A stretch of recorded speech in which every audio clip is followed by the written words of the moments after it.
Namaskar children, welcome to geography class. You know that we were on the topic Indo-Ganga Brahmaputra plain, in which we had discussed about the three regions, Bhabar region, Tarai region and Shivalik region.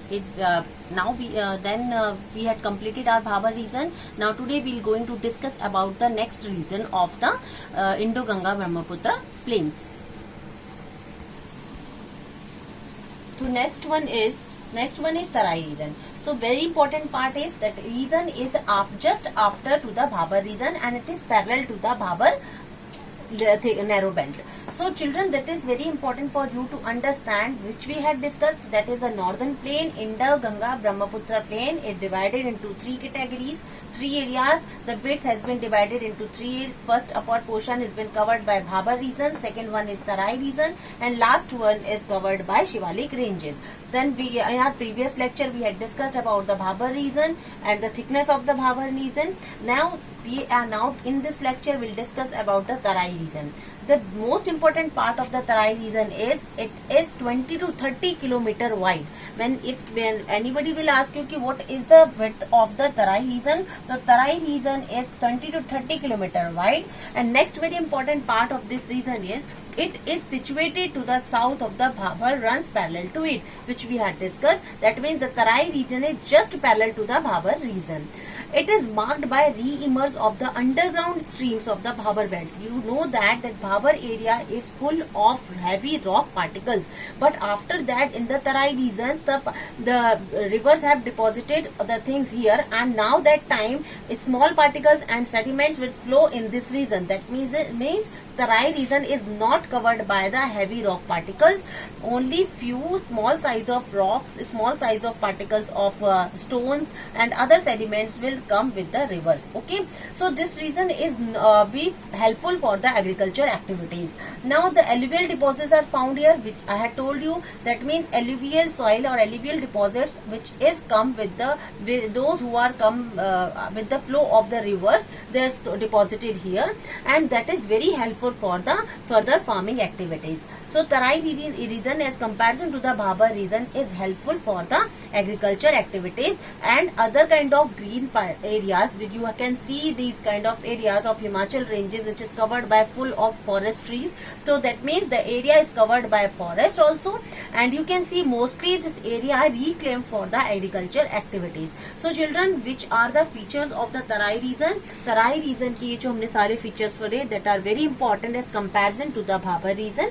Bhabar region is covered by heavy rock particles, and Tarai region is very important. It is the region of the complete alluvial depository. So children, the alluvial deposits here is a finer than that the depositories of the Bhabar. It is an area of excessive dampness. Okay, and large stretches are marshy arms due to the re-emerge of the underground streams, which I had told you underground streams are here. So this is the area after Bhabar belt is covered by the full of forest and green, and agriculture activities are going over here.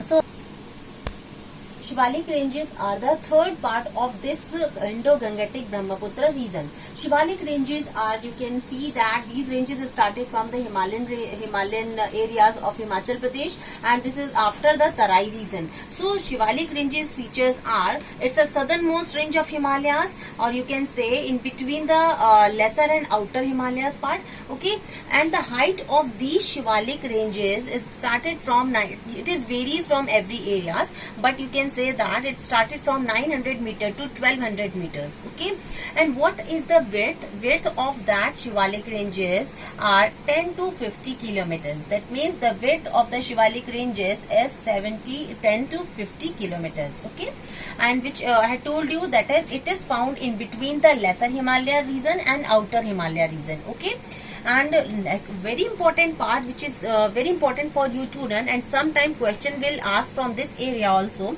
that longitudinal flat flowed structural valleys, which are known as dunes and dwars, are found here. You know that Dehradun. Okay, the very important word which is remind in your mind, that is it is longitudinal flat flowed structural valleys are found here, that these are known as the dunes and dwars in the east. East में उन्हें dwars कहते हैं, and the middle part or the northern northern part of India, we call them dunes. So Dehradun is a big example of it.